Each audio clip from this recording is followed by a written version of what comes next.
বিড়ালের কামড় খেলে আমরা খুব হঠাৎ করে অনেকটাই প্যানিক হয়ে যাই। আজকে বলবো হঠাৎ করে যদি বিড়াল আপনাকে কামড়ায় সেক্ষেত্রে তাৎক্ষণিকভাবে আপনি কি করবেন। কামড় খাওয়ার সাথে সাথেই পরিষ্কার পানি দিয়ে ক্ষতস্থানটা ধুয়ে ফেলবেন এবং অ্যান্টিসেপটিক সাবান দিয়ে ঘষে ঘষে জীবাণুমুক্ত করার চেষ্টা করবেন।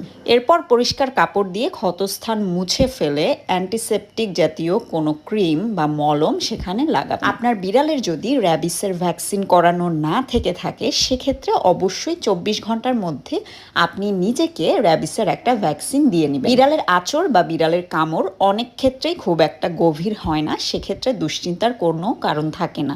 কিন্তু যদি অনেক বেশি রক্তপাত হয় সরাসরি ডক্টরের কাছে যাবেন। বিড়াল কি কারণে কামড় দেয় এবং কেন কামড় দেয় সেই কারণগুলো খুঁজে বের করে চেষ্টা করবেন সেগুলো না করার। বিড়ালের কামড় খেয়ে প্যানিক হওয়ার কোনো কারণ নেই, ইনস্ট্যান্ট ব্যবস্থা নিলে এটা কোনো ব্যাপারই না।